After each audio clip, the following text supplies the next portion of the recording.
morning, good morning, good morning, good morning, good morning, beautiful morning everyone. Ayan muli, beautiful people, amazing people in the world. Sa lahat po ng aking mga taga-subaybay, maraming salamat sa inyo.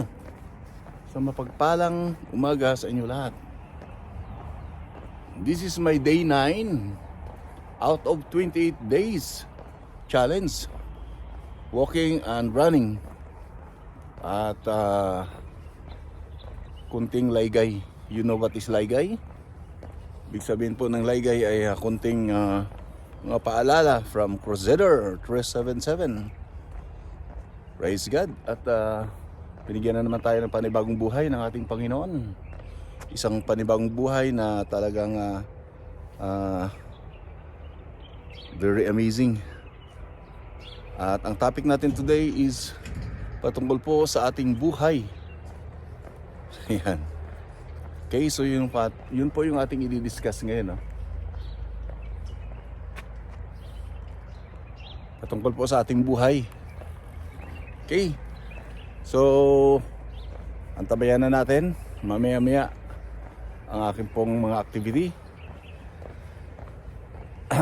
Una-una muna, isa-shoutout ko muna lahat ng aking pong mga palaging sumusubaybay sa aking pong 28 days challenge. Yes, of course, una-una ang ating pong team mayor, ang mahal po nating team, pinangunahan po ng ating paring Ice Mix. Ayan, and of course ating pong big brother Edu G, at sinusundan ng ating mga opisyalis. Ayan, kay Daisy Lutu vlog, ayan. And of course sa mga ayayabs dyan, kay Christine Smiles Tokyo, kay Christine Gabs, shout out. Kay Kuya Jap, shout out dyan. Langga Jokes, shout out. Shout out dyan kay bro Nyox Digital Channel. Sa akin pong mga nababanggit, yun po yung kanilang mga main channel, hindi po mga ninja yan. Okay.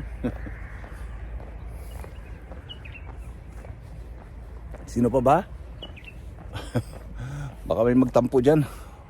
Okay, kay Luz, shout out dyan. Kay Zeus, shout out dyan.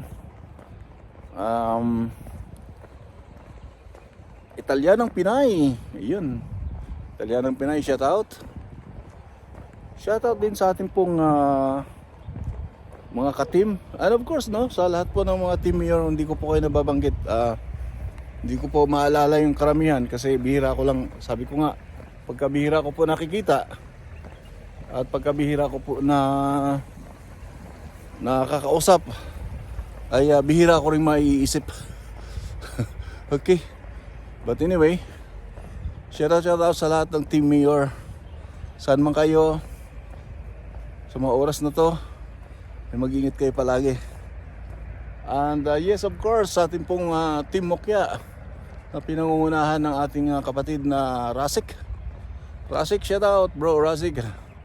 Patuloy mo lang yung adikain mo, advocacy mo na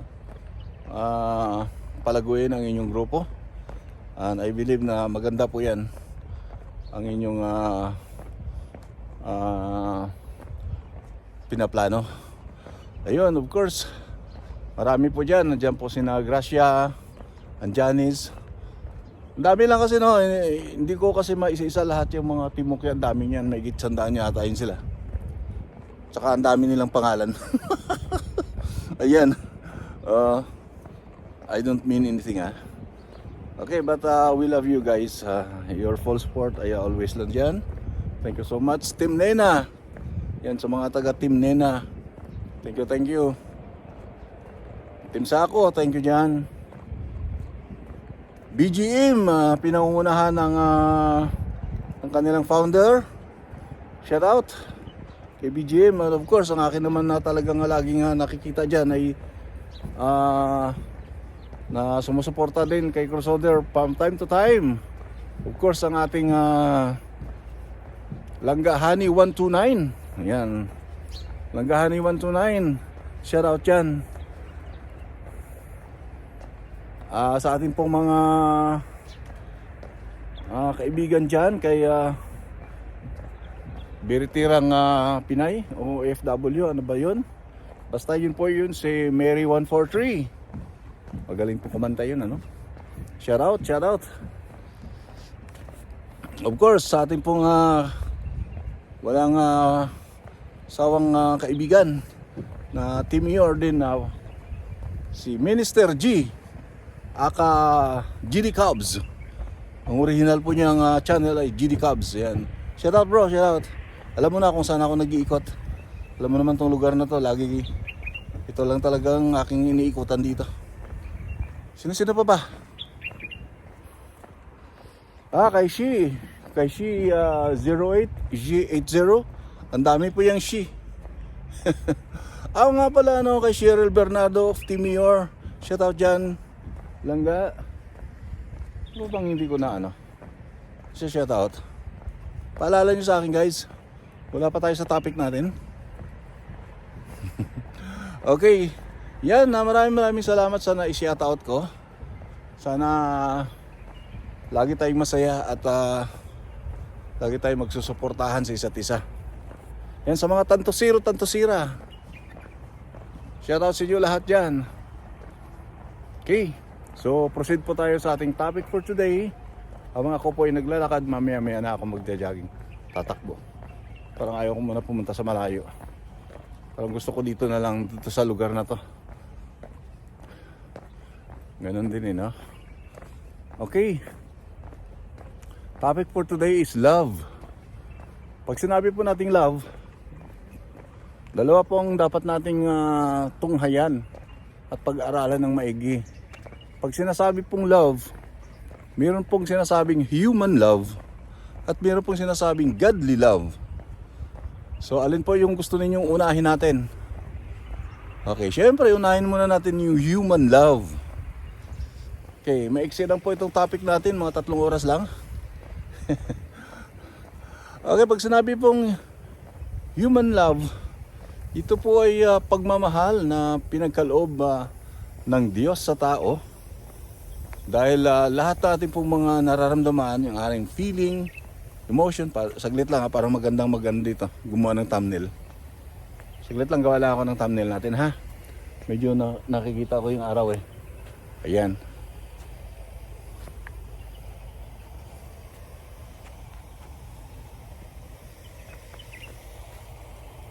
Alright. Uy, may shower yung likod ko. And guys, back to our topic. Kanina nabanggit ko po yung patungkol po sa human love. As I said, yan pa ay God-giving sa atin po dahil meron po tayong tinatawag na tripartite being ng ating katawan. Yun po yung ang ating katawan, itong katawan, itong physical, it is composed of soul, body, and spirit, no? So ito po yung composition natin, yung soul. Ito po yung kaluluwa natin.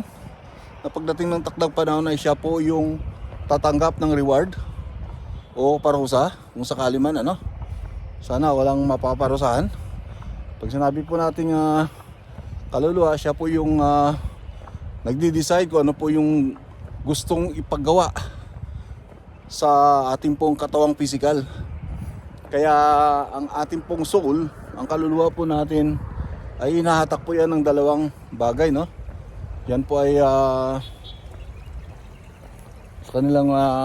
sa kanyang pong desisyon, no? Kung ano pong kanyang gagawin.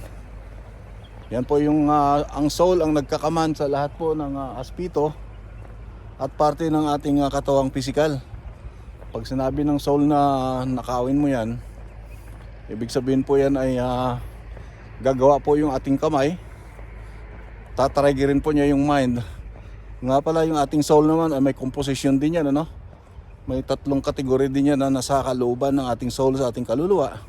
Yun po yung sinasabing mind, will, and emotion. Ang mind, will, and emotion, nandyan po yan sa karakteristik po yan ng ating at kapangyarihan ng ating soul, ng ating kaluluwa. Kaya pag sinabi ng soul sa mind na makipagmarites ka dyan, ay ang mind ang nagbibigay ng signal para po sa ating bibig para magsalita ng mga kung ano-ano, no? At pag sinabi naman ng mind sa ating will, mind, will, and emotion, pag sinabi ng mind sa ating kaluluwa, sa ating will, nakawin mo yan, gagawa po ng paraan ng kamay, no? Ang kamay po yung gagalaw, which is part ng ating physical body, at gagawa po yung mga ganyang bagay. At pag sinabi naman ng ating kaluluwa sa ating will na maging mabuti ka at gumawa ka ng mga mabubuti, yun yung mga tumutulong sa kapwa, nagpapakahirap, no, para makarating yung tulong sa kanyang mga mahal sa buhay. Yan po yung mga part, no. At of course yung ating pong mind, will, and emotion. Emotion po is a part of our soul, na siya naman po yung nagre-react sa nagagawa at result ng ating pong physical body. Yun po yung umiiyak, tumatawa. Siyempre pag umiiyak, alam naman po natin yun na malungkot, no? Malungkot mga nangyayari sa kanyang buhay. Kaya tinatamaan po siya ng kanyang emotion. Feeling, andyan na yan. Diyan na po yung pumapasok na sa loob naman po yan. Ang feeling na sa loob po yan ng emotion. At ito po yung feeling na parte po ito ng human love na sinasabi natin. Siyempre, pag may feeling, ibig sabihin, feeling, nothing more than feeling, nothing to forget, love. Ayan. So, ang feeling po natin, marami pong sinungaling dyan, ano, sa feeling. Yun yung sinasabing, I love you but I lied, no? Kaya nga po, ang ating team song palagi, to all the girls I love you all, dahil ano po yan, no? Kasinungalingan po yung feeling. At of course, meron namang feeling na hindi sinungaling, no? Para medyo bawi-bawi naman ng konti. Okay? So, pero marami talagang sinungaling yung feeling, no?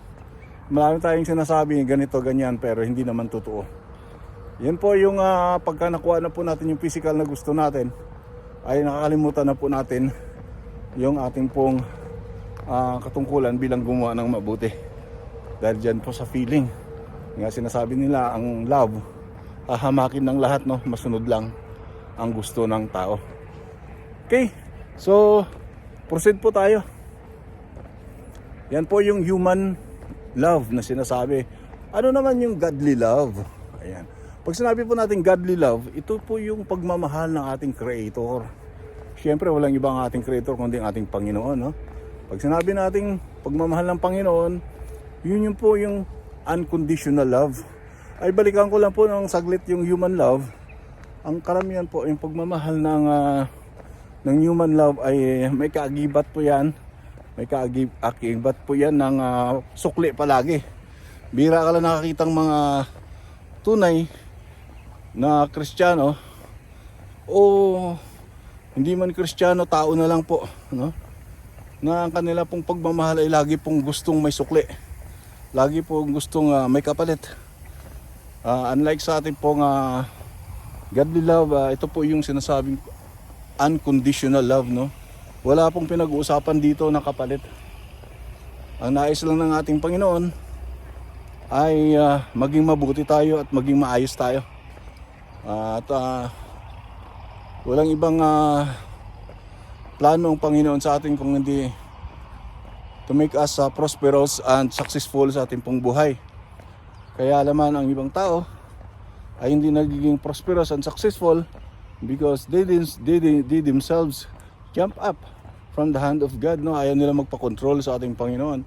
And that is the reason why kung bakit ang tao ay napapahamak. It is because they were not in the circle or in the core of the love of God. So kapag mayroon po tayo niyan, yung godly love, which is ma-acquire lang po natin yan kapag tayo po ay nag-surrender sa ating Panginoon, and we accept Jesus as our personal Lord and Savior, that He is the only one could control us, at tayo nagpapasakop sa Kanya with the power of the Holy Spirit that will guide us and providing us the power and authority and what we call understanding. Dahil alam niyo po, yung pagmamahal kapag wala pong understanding, walang forgiveness, at wala pong repentance, hindi po tayo marunong tumanggap ng ating pagkakamali, ay hindi po yan godly love, no? Sa ating pong pamilya, no? Marami pong nawawasak ng pamilya because they don't have this what we call godly love. They have only is what we call the human love. So mostly ang human love po ay nakafocus lang sa self-centered aspect ng kanyang buhay. As I said yesterday, yung puro akin lang. That is a human love. Okay, yung godly love, unconditional, like what Jesus did. He doesn't care about his life because he gave his life to his Father. And he knows already, ever since ang kanya pong misyon at ang plano ng Ama ay kanya pong sinusunod at susundin. Yan po yung kanyang death on the cross to give us life, and ipinagkaloob niya ang kanyang buhay. Ito po yung kapalit, no, ng ating kalayaan, ang buhay ng ating Panginoong Hesus. So if we gonna study about it, dito po ninyo maintindihan kung paano at maunawaan, no, kung gaano tayo kamahal ng ating Panginoon, at ang love na yon na sinasabi natin, yung pagmamahal, yung pag-ibig ng ating Panginoon sa atin ay buhay na walang hanggan ang kanyang pinagkakaloob. Yung buhay ng kanyang bugtong na anak ang pinagkaloob sa atin, which is yun po yung katawang physical ng ating Panginoon nung siya po ay nasa lupa, a perfect body na blameless, no, hindi po nagkasala. At ito po yung nais niyang ito po yung inaalok niya sa atin upang tayo po ay magkaroon din ng buhay na walang hanggan. At kapareho po ng ating Panginoong Hesus, siya po ay umakyat sa langit at umupo po sa kanang kamay ng ating Ama. And He also Himself, no, promised us the assurance of salvation, na kapag tayo po ay maging kawangis ng ating Panginoon, dito po natin ay magagawa ito pong sinasabi nating perfect love, which is the godly love na ating pong topic ngayon. So much more on that. Thank you so much sa inyo pong pakikinig. Naway mayroon po tayong napulot na aral sa akin pong kaunting sermon sa umaga. So wag po kayong magsawa, no? Mamaya mag-ending tayo, tatakbo lang ako. Hindi ko na po papakita sa inyo. Well, I'm running kasi alam niyo po may mga sundalo dito, no? Okay? So back to your host. Okay, bye-bye. May ulit. I'll be back.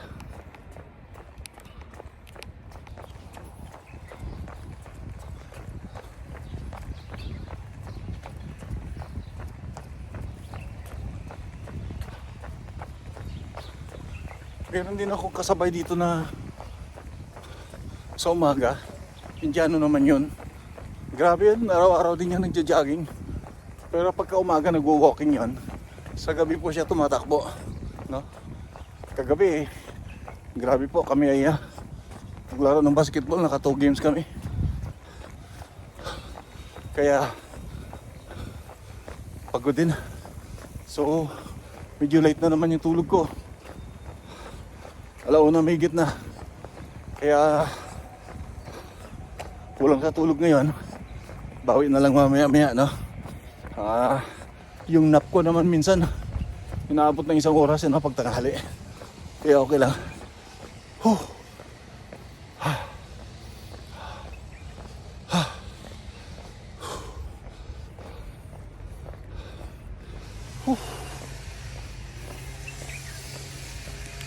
Okay. So, muli, ako ay magko-closing remarks na. Thank you so much. Thanks for watching, guys. Muli, mga paalala po natin, huwag po ninyong kalimutan. Mga konting kaalaman natin pong natutunan for 28 days. As I said, today is day 9. Shoutout ulit sa lahat ng mga nanonood dyan. At ulitin ko, meron naman tayong last chatter ngayon. 100 makinig 100 reals ang panalunan. At i-claim po natin yan kung saan pong may naka-live. So ibababa ko po yung link ng naka-live dyan. At doon po kayo pumasok. Doon po ninyo ibaba ang inyo pong GCash with name. Okay? At doon ko rin po ilalagay kung sino po yung nanalo. Paalala ko po, yung aking pong binabazihan ay yung red line, na kung saan dyan po yan mag-i-stop, no? Sa red line. Okay? Hindi po natin po pwedeng i-stop na gusto natin kasi may mga bugos po dyan minsan, no? Kung sino lang po gusto nilang manalo, doon po nila i-stop. Ako po ay kinukuha ko po yung legal na kaayusan po ng YouTube. Kung saan po siya, saan po matatapos yung ating pong last chatter. Yun po yung red line at binabase po yan sa akin, ha. Hindi po sa inyo. Dito po sa akin kasi dito po mag-i-start sa akin yung premiere. At ulit sa lahat po ng mga sumusubaybay at nais manalo ng 1,000 pesos pagdating po ng 28 days ay sana tuloy-tuloy lang po kayo. Maraming salamat. And yes, of course, ano pa bang aking sasabihin? Meron pa akong mahalagang sasabihin. Yan.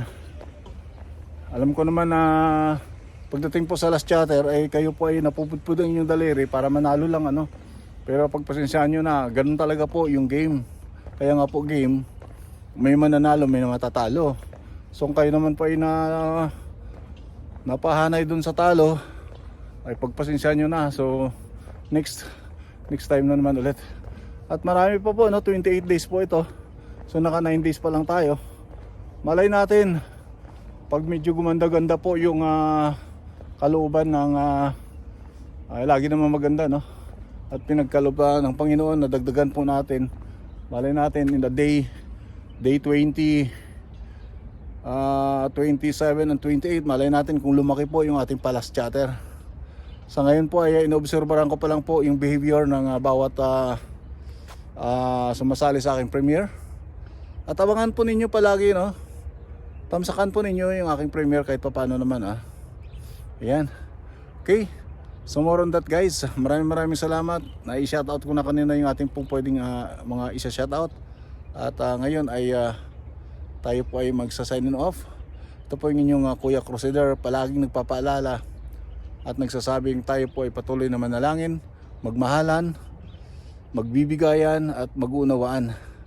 Yan po, isa po yan sa theme ng Team Mayor, na tayo po ay magkakaisa at isulong po ang kapayapaan at ang kasiyahan at ang pagtutulungan sa lahat po ng YouTubers na kasama po natin dito.